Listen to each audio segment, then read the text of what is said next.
एक दिना की बात क्या कि मैया सती को भोले बाबा कथा सुना रहे, बड़े सुंदर सुंदर विमान कैलाश पर्वत से होते हुए निकले। और जैसे ही निकले ना, आज मैया का ध्यान कथा में नहीं है, विमान की तरफ चला गया। भोले बाबा से पूछा, ये विमान कहां जा रहे हैं? भोले बाबा कहने लगे, देवी जी रास्ता है, तमाम लोग रास्ते से आते जाते हैं, जा रहे होंगे, जाने तो तुम कथा में ध्यान। बोले कथा नहीं, कथा तो घर की है, व्यास जी तो घर के ही है, जब चाहे जब सुन लेंगे, लेकिन विमान चले गए तो गड़बड़ है जाएगी। तो बताओ कहां जा रहे हैं विमान? बोले ये विमान जा रहे हैं, तुम्हारे पिताजी ने एक यज्ञ को आयोजन किया, उसमें जा रहे हैं। बोले तुम क्यों ना जा रहे? बोले हमें निमंत्रण ना दियो। मैया सती बोले कमाल कर रहे हो, निमंत्रण तो दिया होगा मेरे पिताजी ने, लेकिन जिसको दिया होगा ना बेचारा वो रास्ता ही भूल गया होगा, ऐसी जगह आकर के तुम बस गए हो, आने वाला ही रास्ता भटक गया होगा। भोले बाबा कहने लगे ना दियो, तुम्हारे पिताजी मुझसे रुष्ट हो गए। बोले क्यों? आज पूरी बात बताई। बोले तुमसे नाराज हैं, मुझसे थोड़ी है, मैं तो उनकी बेटी हूं, मैं तो जाऊंगी जाऊंगी जाऊंगी, बिल्कुल ना मानूंगी। आज मैया कहने लगी जाऊंगी जाऊंगी जाऊंगी, एक ना मानूंगी। और तुम्हें पता है त्रियाहट बड़ी भयंकर हो गए। हाँ, एक त्रियाहट एक बालहट बड़ी भयंकर हो गए। अच्छे अच्छे पत्नी को माननी पड़ जा पत्नी की बात। आज मैया ने बड़ी जिद करी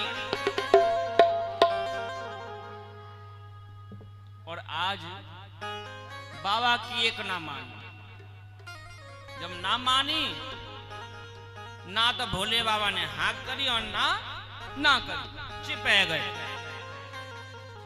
मैया सती चली गई अपने घर बिहार यानी के दक्ष प्रजापति के यहाँ, और जब वहां गई ना तो वहां भी मान सम्मान नहीं मिला।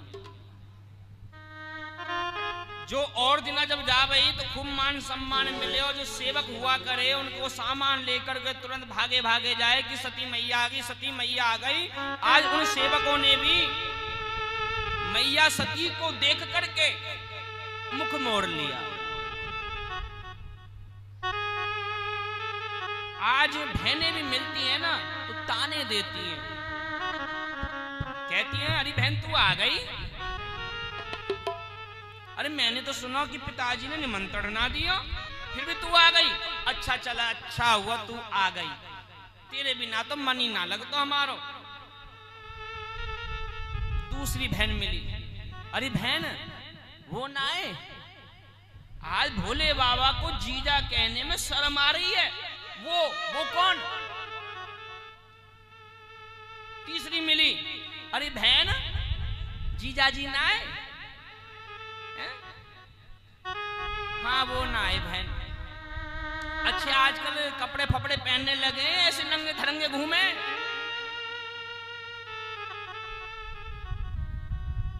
मैया को लग रहा है? अरे मिलना जुलना तो दूर, ताने दिए जा रहे हैं।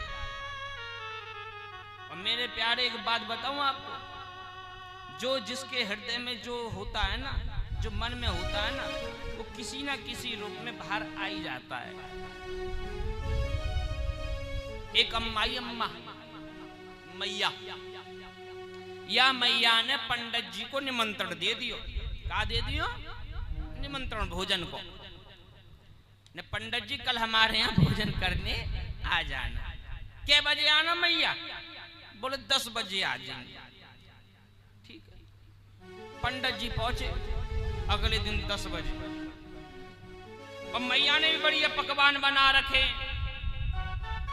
मटर पनीर की सब्जी, रसगुल्ला ले, खुरचन ले, पूड़ी ले, रायता ले, बढ़िया बढ़िया पकवान, पापड़ भी बनाए। बहू बिचारी रसोई में लगी पड़ी, रसोई का जो भी बनाया सामान हो वो बाहर निकाल के दे दी, रख दियो कि मैया तुम लगा दी, पंडित जी खवा दी, मैं पूरी सेकती रहूंगी। मैया व्यवस्था संभालने में, भोजन की थाली लगाने में बिजी है। सब लगा दियो पंडित जी को। मटर पनीर की सब्जी पंडित जी के सामने, पूड़ी, रसगुल्ला, रायता, बालूशाही सब रखा हुआ है। अब पंडित जी की निगाह इतनी चीजों पर नहीं है।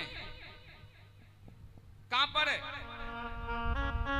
जिस थाली में पापड़ रखे वहां चली गई। अरे मैया ने सब दे दियो, पापड़ रह गए। क्या रह गया? पापड़। पापड़ नहीं दिया। अब पंडित जी बोले अरे मैया, जो खुल के तो कह ना सके एकदम। अब देखो कैसे कह रहे हैं पंडित जी भी, बड़े समझदार है। अरे मैया, आज पता जब मैं तुम्हारे घर पे आ रहा हूं ना पंडित जी मेरे घर पे आ रहे, फिर बोले एक सांप मिल गो। सांप? बोले हाँ, और बहुत लंबो। मैया बहुत लंबो सांप। बोले कितना लंबो? बोले इतना लंबो जितने ये पापड़ की थाली रखी है, इतना लंबा। मैया ना समझ। मैया बाल बाल बचाऊंगा सांप से। जब पंडित जी को लगा समझी ना मैया, फिर कही पंडित जी मैया बाल बाल बचाऊं, इतना लंबो सांपो, इतना लंबो सांपो जितनी ये पापड़ की थाली है। जैसे दोबारा सुनो, मैया बोली अरे पंडित जी मैंने तो पापड़ देनो तुम्हें भूली। अब खाने को तो बैठे पंडित जी बड़े अच्छे अच्छे पकवान, मन का अटक गो पापड़ पे। मटर पनीर नहीं दिखाई दे रहा, बालूशाही नहीं दिखाई दे रही, रसगुल्ला नहीं दिखाई दे रहे, पापड़ दिखाई दे रहा है। मन में तो हा कि पापड़ ना दियो, कैसे न कैसे उन्होंने मन के द्वारा इस बात को बता दिया। ऐसे मैया सती के साथ हो रहा है। किसी ना किसी बात के द्वारा पिताजी ने निमंत्रण तो दियो ना, अच्छा तू आ गई बहन, तेरे बिना तो मन ही ना लगता। ऐसा तानो दिए जा रहे। आज यहाँ जाओ, केवल इनकी माँ थी। माँ का जो हृदय होता वो अलग होता है। माँ ने गले लगा करके आज सती से बड़ा प्रेम भाव दियो, बड़ा प्रेम कियो। लेकिन जैसी पिता की पूछी, पिता के लिए कहा मैया ने कि वहां यज्ञ हो रहा है, वहां पर बैठे हुए तेरे पिता। आज मैया सती ने जैसे यज्ञ में प्रवेश किया, जहां यज्ञ हो रहा था, दक्ष प्रजापति ने मैया सती को देख करके मुख मोड़ लिया। आज मैया सती को देख करके अपने मुख को मोड़ लिया दक्ष प्रजापति। ये तो सहन कर लिया कि आज मेरे पिता ने मुझे देख करके मुख में मोड़ लिया है, इसको तो देख लिया, सहन कर लिया।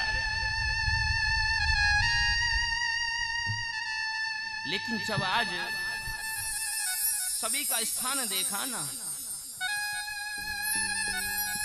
सभी देवी देवताओं का स्थान दिया गया है, आसन दिया गया है,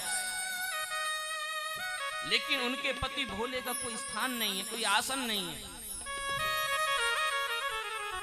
आज इस अपमान को सहन नहीं कर पाई मैया सती, और आज अपने पिता को पिता नहीं कहा मैया सती ने। क्रोध में आकर के कहने लगे दक्ष प्रजापति, तू प्रजापति क्या बन गया, तुझे बड़ा अभिमान आ गया है? मेरे पति जो कर्पूर गौरम करुणावतार में, उसका तूने इतना अपमान किया। मैं इस अपमान को सहन नहीं करूंगी। और आज और अभी इसी समय जिस शरीर से मैंने तेरे इस देही को पाया है ना, इसे अभी नष्ट करूंगी। और तुरंत मेरे प्यारे आज मैया सती ने यज्ञ में जाकर के शरीर सहित अग्निकुंड में प्रवेश कर पूरे यज्ञ में हाहाकार मच गया। भोले बाबा को पता चला, भोले बाबा ने अपने सिर से जटा उखाड़ी और धरती पे पटकी। तभी एक वीरभद्र नाम का गढ़ प्रकट हुआ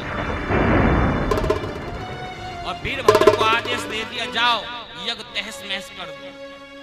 इन्होंने यही किया। आज वीरभद्र ने दक्ष प्रजापति का शीश काट दिया। लेकिन देवी देवताओं ने, समय बहुत कम है, कथा बहुत है, प्रार्थना की। भोले बाबा ने जाकर के बकरे का शीश लगाया।